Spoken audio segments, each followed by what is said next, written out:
عشان يباركوا لاختهم يوم الصباحيه. راحوا ودخلتهم وجابت لهم الاكل وعملت لهم الشرب وهننتهم وبغددتهم، وهم ماشيين قطعوا رصه وخدوا راسها معاهم عشان يفرجوها لاهل المنطقه بكل جبروت وبكل مش عارف اقول ايه. ايه اللي حصل؟ نصلي على اشرف الخلق اجمعين سيدنا محمد صلى الله عليه وسلم. بسم الله الرحمن الرحيم. ايه اللي حصل؟ يخلوهم الاخوات يروحوا يقطعوا راس اختهم ويمشوا فيه بيها علشان يقولوا احنا خدنا عارنا وخدنا شرفنا. يوم صباحية اللي حصل ان في مجموعة من الناس الصعايدة اللي كلهم على دماغنا طبعا، دايما يعني معروفة الصعيدي لما بيخلف ولد واخوه يخلف بنت يقول لك الواد فلان لفلانة فلان لفلانة، خلاص مخطوبين من هما صغيرين. يعني بتمشي ديت. القصة بتاعتنا ان في عائلة من سوهاج قاعدين في الطلبية هرم هنا، قاعدين في الطلبية هرم. طبعا خلفوا في بنت قالوا ان هي الولد، البنت اسمها اعتماد. اعتماد قالوا ان هي لمحمد ابن عمها. خلاص وكبروا على كده، والبنت عارفه ان هي لمحمد ومحمد عارف ان هو ليها، وكبروا على كده، والحب طبعا ولع في الدور ما بينهم وكل حاجه تمام، وعارفين ان ده انا ليا وهو ليه. لحد ما فوجئهم في يوم واعتماد عندها 20 سنه ومفروض ان محمد عنده 24 سنه وقدامه بس هيخلص شويه حاجات كده وبعدين كده يكتبوا الكتاب ويعلوا الجواب والدنيا تبقى تمام. فوجئ ابو اعتماد واخواتها ان في شخص اسمه فؤاد، رجل ثري لكن عنده 50 سنه، متقدم لاعتماد عايز يتجوزها. 50 سنه ل 20 سنه، 30 سنه فرق، ولكن طبعا ثري، هجيب لها عربيه واجيب لها قصر تسكن فيه باسمها واحط لها رصيد في البنك واجيب لها ارض واعمل، ومش بس كده، ده انا هعمل شغل وافتح شركه وانتوا اللي هتمسكوها ونفتح شغل ما بيننا وما بين بعضنا وهنعلي الجواب وهخليكم في حته تانيه وهخليكم من اعيان البلد ومش عارف ايه. طبعا الاخوات شباب قال لك لا يا باشا، لا تتجوز فؤاد، ده احنا هنبقى في حته تانيه، ده هيكتب لنا ارض وهيعمل لنا مشاريع وهيدي البنت لاختي عربيه ويكتب لها قصر باسمها ورصيد في البنك والدنيا تبقى تمام. راحوا لاعتماد، يا اعتماد سيبك من محمد، في الحاج فؤاد جاي عايزك وهيعمل لك يا بنت كذا وكذا وكذا وكذا. اعتماد على كلمه واحده، ابدا مخدوش، ابدا مخدوش، انا مش هاخد غير محمد، انا ما بحبش غير محمد ومش عايزه غير محمد. طبعا الاخوات قدام الثراء الفاحش اللي هم منتظرينه وقدام الاغراءات الكتيره اللي بيقدمها فؤاد غصبوا على اختهم ان هي بالفعل تتخطب لمين؟ لفؤاد. طبعا هي عملت المستحيل عشان توقف الجوازه ديت، مش عارفه، وهم اخواتها دزمه قديمه، دزمه قديمه، هتتجوزيه يعني هتتجوزيه. دول اخواتها، قدروا اخواتها يأثروا على ابوه. طبعا الاب واخوه اللي هو ابو محمد ده زعلوا مع بعض شويه لمجرد ان ابوه بيقول له ايه خلاص بقى ده البنت جاي لها عريس كويس وهنجوزوها. طبعا حصل حاله من الزعل كده في العيله، ولكن الاب طبعا حب يقول خلاص يا ابني نسيبك من فؤاد ده. العيال الشباب اللي هم اخواتها قالوا ابدا مستحيل، هو ده اللي هيحقق لنا احلامنا. وبالفعل اتفقوا ان هم خلاص هيكتبوا الكتاب ويعلوا الجواب. هي بقى استنت ان هي لما يجي المأذون تقول له انا مش عايزاه. فوجئ ان المأذون جه عشان يكتبوا الكتاب وهم ما راحوش اصلا ياخدوا رايها، والمأذون قال العروسه موافقه، قال ايوه موافقه، وبالفعل راح كاتب الكتاب. واتفقوا ان بعد بكره هيكون الدخله باذن الله، الحاج فؤاد ياخدها ويروح على شقته، وبقت خلاص على ذمه الحاج فؤاد. تعمل ايه اعتماد؟ مش هتتجوزه، قالت حديد وبعيد ما انا متجوزاه. يا بنت ده كتب كتابه عليك، مش متجوزاه، مش رحاله. لحد ما غلطت غلطه، انا من وجهه نظري ان هي غلطت غلطه، ولكن اللي حصل ده ايه اللي حصل؟ اللي حصل ان اعتماد راحت واخده بالليل شنطه هدومها واتكلمت مع محمد في التليفون، محمد حبيبها ابن عمها. قالت له انا مش هسيب نفسي لفؤاد ده يتجوزني ابدا. يا بنتي انت كتبت الكتاب. قالت له يلا يا رب يكون عملوا ايه؟ محدش هيدخل عليا ولا هيلمسني ولا هيبقى جوزي غيرك. طب انت عايزه ايه؟ قالت له تعالى قابلني واحنا اقول لك هنعمله ايه. طبعا هم قاعدين في الطلبيه. قابلها بالفعل محمد، لقاها بشنطه هدومها. قالت له انا مش راجعه تاني، تعالى احنا هنحط اهلنا قدام الامر الواقع. هتعملي ايه؟ قالت له تعالى هنتجوز وتدخل وبعد كده نكلموهم نعرفوهم ان احنا اتجوزنا والموضوع ده، عشان فؤاد ده بقى ايه يلم نفسه بقى ويقول له خلاص ايه الموضوع، بدل هي اتجوزت ودخل عليها خلاص الموضوع خلص.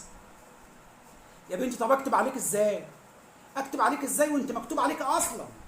قالت له خلاص ما تكتبش عليا بدل مش هينفع، نكتب ورقتين عرفي ونكمل جوازتنا وبعد كده الدنيا تمشي. طبعا في الوقت ده بالفعل كتبوا ورقتين عرفي وبالفعل محمد دخل على اعتماد وخلصت القصه. في الوقت ده اخواتها قلبين الدنيا، اعتماد راحت فين؟ اعتماد راحت فين؟ بيسالوا على محمد، محمد رخر مش موجود. عدى يوم 2 3 4 5 الاتنين فص ملح وداب، عرفوا من اعتماد مع محمد وخلاص. طبعا محمد كان فيه 2 3 اصحابه كده في البلد، كان معرفهم ان هو مع اعتماد وان هو اتجوزها ودخل عليها والدنيا خلصت. احد هؤلاء الاصدقاء كلم حد من اخوات اعتماد وقال له يا عم انت بتدور على ايه؟ ده اعتماد متجوزه محمد وقاعده معاه في شقه بالايجار ومتجوزين ودخل عليها والدنيا زي الفل. يا ابني متجوزين ازاي؟ ده مكتوب كتاب على فؤاد. قال لك هم قالوا لي كده. المهم عشان يلموا الموضوع يعملوا ايه؟ قال لك صاحب اللي هو اخواتها كلموا صاحب محمد، كلموا محمد لو انتوا بتتواصلوا معاه او بيكلمكم، طبعا ما كانش راضي يدي رقم حد، رقم جديد. لو كلمكم قولوا له تعالى خلاص احنا هنجوزكم لبعض عشان نلم الدنيا ونلم الموضوع وتنقذوا شرف العيله، بدل ما يقولوا اعتماد هربت وعملت يعني الكارثه الكبرى وحطت راسنا في الوحل وراسنا في الطين والقصه ديت. تعالوا نلم الموضوع ونجوزوكم انتوا الاثنين. وراح رايحين للحاج فؤاد، يا حاج فؤاد يا حاج فؤاد معلش بنتنا مش عايزاك وبنتنا هتتجوز ابن عمها ومعلش طلق البنت. فبالفعل الحاج فؤاد طلع راجل محترم وقال له يا باشا بدل هم دخلوا على بعض والموضوع خلص ما تلزمنيش وبنتكم طالق. خلصت القصه على كده. تعالى بقى يا عم محمد هات اعتماد وتعالى تقعدوا معانا ونظبط الدنيا ونعمل لكم الفرح ونعلوا الجواب وتبقى الناس عارفه ان محمد خد اعتماد والدنيا خلصت ويبقى شرفنا كده احنا نقصناه. محمد خايف واعتماد خايفه. قال لك لا احنا هنقعد عند خالي. المهم قعدوا في منطقه كده بحيث ان هم يبقوا بعاد عن اهلهم لحد ما اهل البلد طبعا عرفوا ان خلاص محمد هياخد اعتماد وابوها واخواتها عملوا ليله كبيره وهيعملوا فرح لمحمد واعتماد.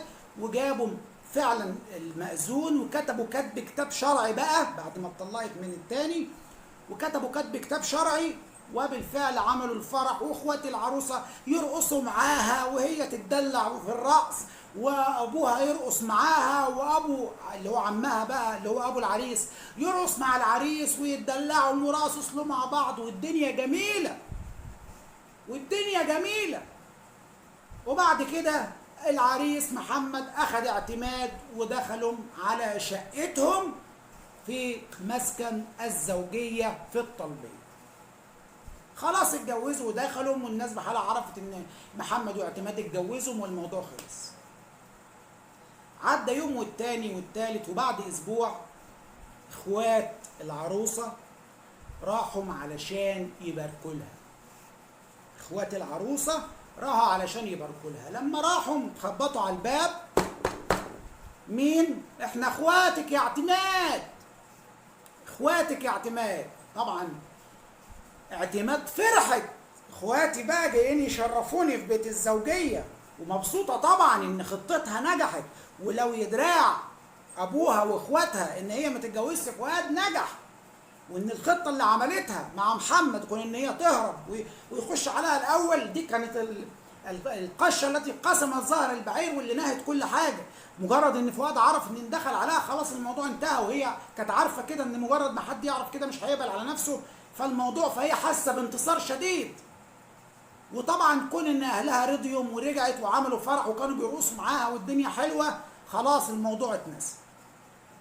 قالوا يا اعتماد خبطوا على اعتماد، مين؟ احنا اخواتك حبايبي، تعالوا شرفتوني وانستوني. دخلوا الاخوات، اتفضلوا اقعدوا، تاكلوا ايه وتشربوا ايه؟ انتوا جايين؟ لا انا لازم اوكلكم واعمل لكم غدا. بالفعل فين محمد؟ قال لهم محمد في الشغل، هتصل عليه يجي. قال لا سيبيه براحته، احنا قاعدين، ده البيت بيتنا، البيت بيتنا يا اعتماد.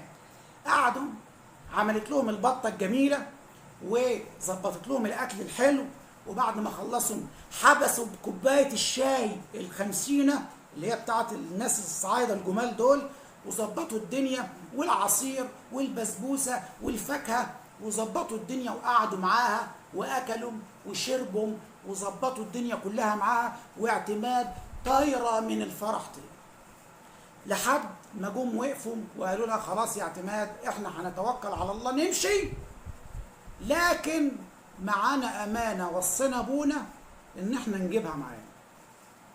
قالت له امانه ايه؟ قال لها ابوكي وصى ان احنا ناخد راسك معانا عشان ننقذ بقى شرفنا اللي انت حطيتيه في الوحي. يا اخواتي ما الموضوع خلص، يا اخواتي يا اخواتي يا اخواتي. المهم الكلام ما جابش معاهم نتيجه، اخ منهم راح ماسك رصه والتاني مسك جسمها والتالت راح شاطر لحد ما خد رصه وراحوا ماشيين حطها في كيس وطلعوا نزلوا البلد، قعدوا يلفوا، جابوا طبل الكبير، خدنا شرفنا خدنا شرفنا. وادي راس بنتنا. طبعا الاب اول ما شاف راس بنته ما كانش يعني قال لهم هاتوا لي رصه، بس ما كانش اللي هو ايه هاتوا لي رصه هاتوا لي رصه، يعني اللي هو ايه عاقبوها كلام من ده. يعني فوجئ ان في رصه، اغمى عليه، طبعا راح المستشفى. رجع الزوج محمد فوجئ ان زوجته موجوده وملهاش راس. طبعا راح رايح مبلغ الشرطه، تعالوا ملحقهم زوجتي مش راس تشتبه في مين. اخواتها كانوا بيهددوها ويقولوا لها لو انت اتجوزتي محمد او ما رجعتيش هنشط راسك ده ونفصل راسك عن جسمك. بس انا اعتقد ان اخواتها هم اللي عملوا الكلام ده. اخواتها هم اللي عملوا الكلام ده. راحت الشرطه قبضت على الاخوات. قبضت على الاخوات. تعالوا انتوا عملتوا كده، انت معاه خلاص. فوجئوا ان هم بقى معاهم الراس، واهل البلد كلها قالوا ان هو بيلف بالراس بتاعتها والدنيا حلوه. انتوا عملتوا كده ليه؟ شرفنا يا ريس، اخدنا بشرفنا، اخدنا شرفنا وبص وكل حاجه. بنتك كانت هتدلس شرفنا في الواحده، طلعنا وخدنا شرفنا منها، شطينا رقبتها يا ريس، واللي انتوا عايزين تعملوه اعملوه. طبعا خدوا استمرار حبس. هل بقى اللي عملته اعتماد صح ولا غلط؟ ده السؤال اللي بسأله للمتابعين بتوعي. هل اعتماد غلطت ان هي خرجت مع محمد، ولا هل الاخوات هم اللي طمعوا من الاول مع فؤاد وحرموا اعتماد من محمد اللي عايشه من طفولتها ان هي هتبقى زوجته؟ وهل الجرم اللي عملته اعتماد ان هي هربت مع محمد ودخل عليها والكلام ده كله يكون عقوبته ان تفصل راس عن جسمها؟ هل العقوبه توازي الجرم اللي اتعمل؟ وايه هو الحكم يعني الطبيعي او الحكم الرادع اللي ممكن يكون يتحكم على الاخوات؟ ده اللي هستنى حضراتكم في الكومنتات عليه، تقولوا لي الحكم ممكن يكون ايه، الحكم العادل ممكن يكون ايه، واعتماد هل هي غلطت ولا كانوا اخواتها الغلطانين، ولا الغلط في الموضوع ده كان عند مين؟ وهل العقاب اللي خدته اعتماد بوفاتها وقطع راسها ويلف في البلد بيها، هل هذا العقاب يوازي الجرم الذي افتعلته، ولا ما كانش يستدعي ان هي يتم فصل راسها؟